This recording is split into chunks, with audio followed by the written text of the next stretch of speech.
Hi, in today's session we will look at a few basic concepts of fill in the blanks and then we will try and solve a few questions. Now what happens in this question set of fill in the blanks? Typically there are a few statements which may be picked up from the passage itself and they will be rephrased in the questions that would be asked. However, there could be a part or some parts missing from that particular statement and one would be required to fill in those parts with word or a set of words. Thus, the objective is to fill those blanks with a word or a set of words depending on the instructions that have been mentioned. Often instructions in the fill in the blanks may be mentioned in one of the many ways. Use not more than one word or use not more than 3 words. It does not mean when it says that not more than 3 words that you have to use exactly 3 words. In fact, in such a case, the choice is up to you whether you can use 1 word or 2 words or 3 words, but at no point of time you can use more than 3 words. Thus, reading the instructions very carefully becomes very imperative on this question set of fill in the blanks. Now, there are very few basic things that one needs to keep in mind while attempting the questions on the fill in the blanks. Let's try and see a few of these. The word or words to be filled in the blank should, and these are 4 things that those word or words should fulfill to make proper sense of whatever it is that you are trying to fill in the particular blank. The first of which is make perfect grammatical sense. The word that you're trying to put into that particular blank should make perfect grammatical sense. Let's take an example for the same. Example, I was dash in the rain. Now the answer choices are dance or dancing. Now if I put the word dance, I was dance in the rain, while you may get the idea as to what I was trying to do in the rain, it is still not grammatically correct. The grammatically correct choice would be I was dancing in the rain. The next concept that you need to remember is the word or the words that needs to be filled in the blank should make proper logical sense. It means that once you have filled in that particular blank, that statement should make proper or sound logical sense. For example, I was dash in the heat. Now the answer options that I have are freezing or sweating. Now if I put in I was freezing in the heat, now this particular statement makes perfect grammatical sense. But does it make any logical sense? None whatsoever. One cannot be expected to be freezing in heat. Thus, I was sweating in the heat is grammatically correct, but along with that, it is logically correct as well, and that is why sweating would be the correct choice. Thus, the logical consistency needs to be maintained while you are filling that particular blank. The third point that one needs to remember is the word or the words that needs to be filled in that particular blank should help complete the meaning the sentence is trying to convey.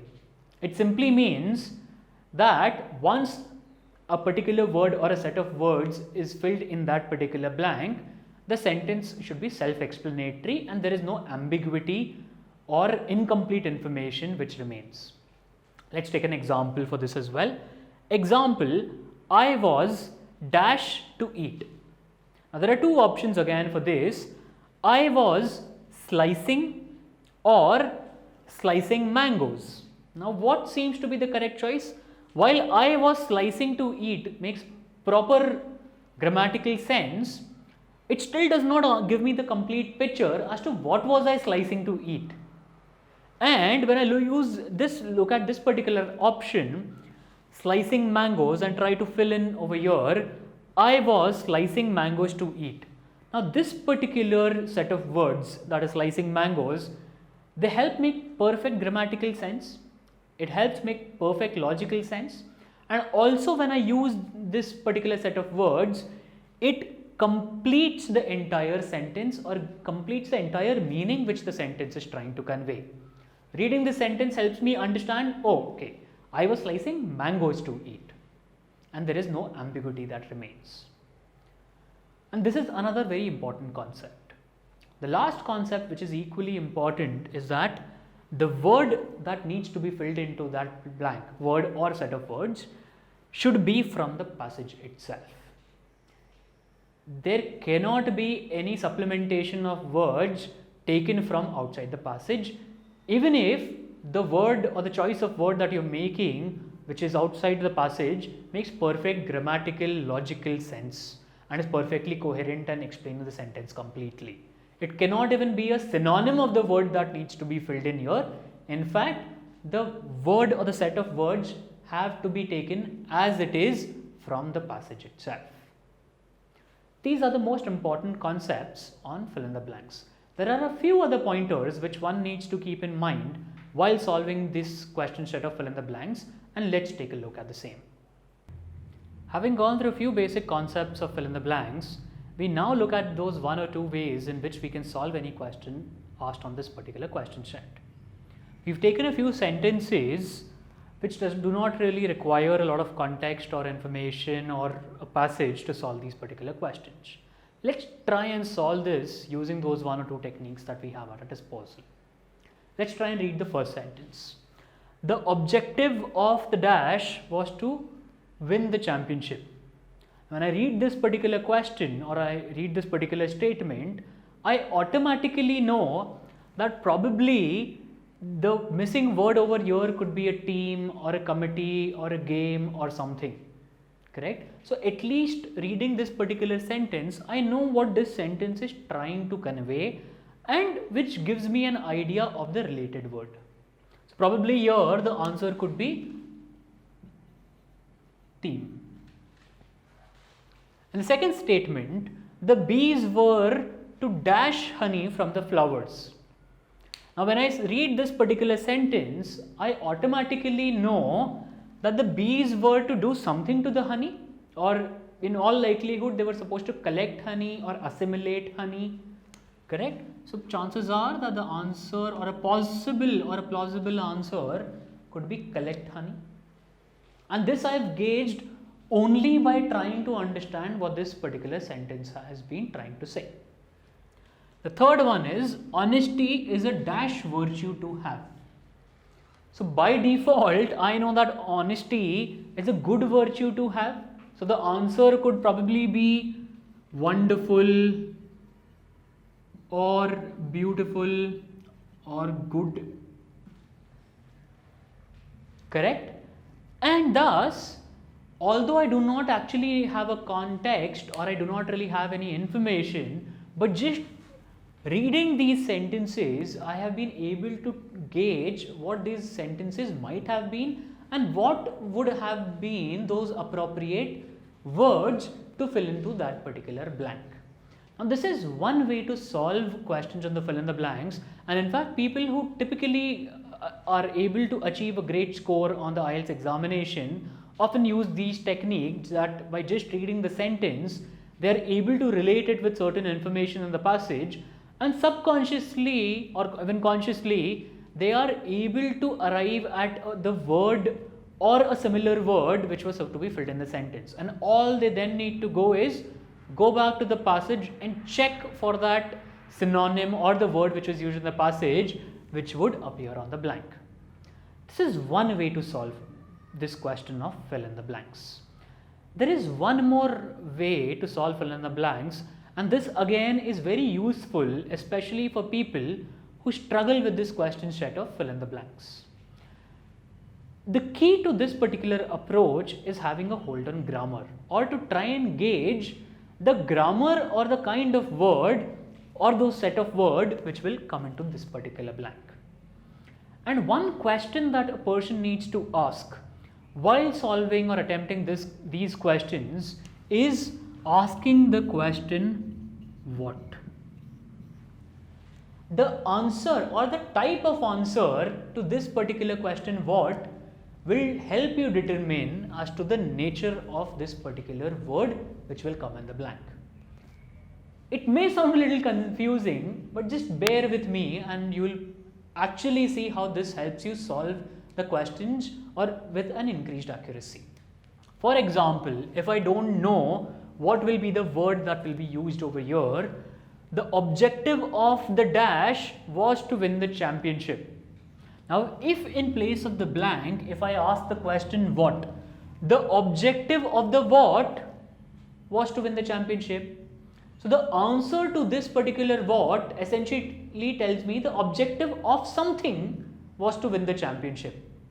And whenever if I see that the answer is something, that means it could be a name of a place or a person or a thing or an animal, correct? So this directly suggests me that the word or those set of words in this particular blank would be a noun, or the grammar of the word in that particular blank would be a noun. And now if I know that the word will be a noun, I can just think about what are the possible words or noun words which would aptly fit over here.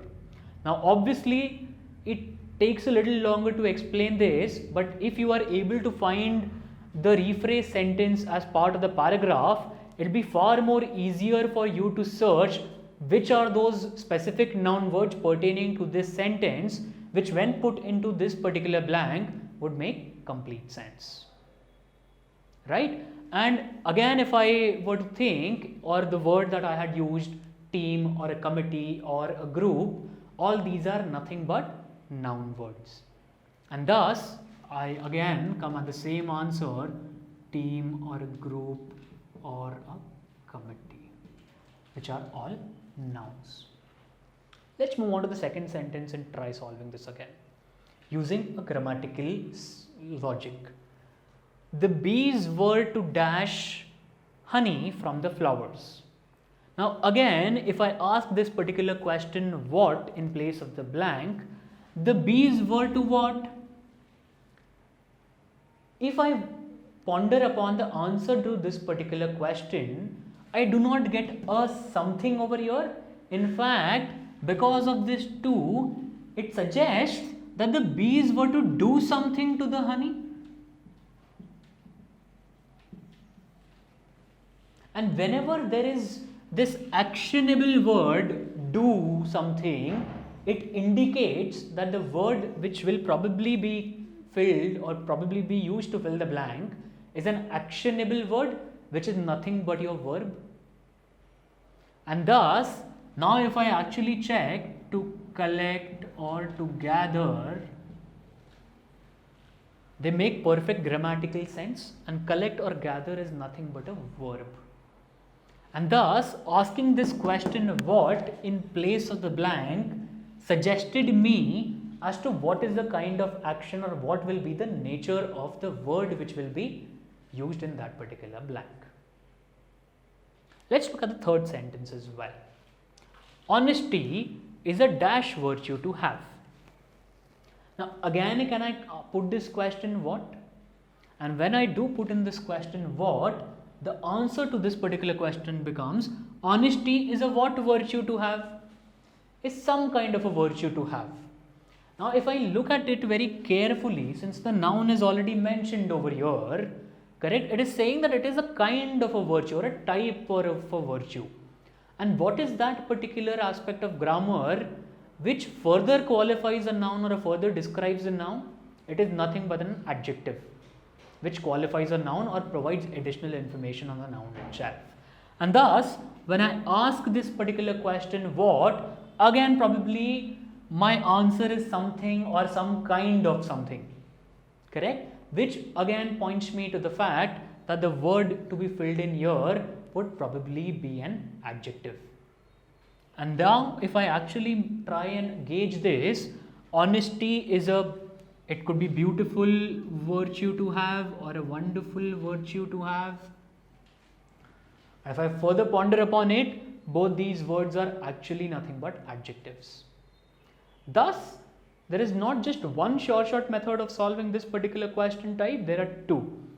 One in which you try and gauge the exact meaning of what the sentence is trying to convey and what will be that particular word which will take the right place in that particular blank such that the sentence gets completed in a grammatical, logical fashion.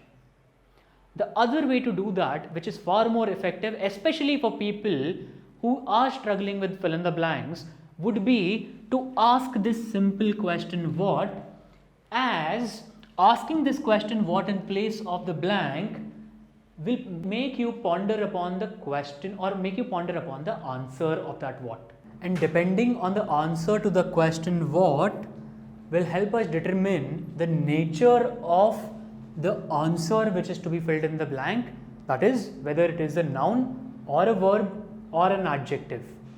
Now I understand many of you might be thinking as to just based upon a blank or just by looking at a word, how is it possible to determine whether the word is a noun or a verb or an adjective? Don't worry, in our next session we will look at how we can classify any given word, whether it is a noun or a verb or an adjective, using a couple of very simple concepts. In addition to this, we will also actually solve a few fill in the blank questions that have appeared on the IELTS passage.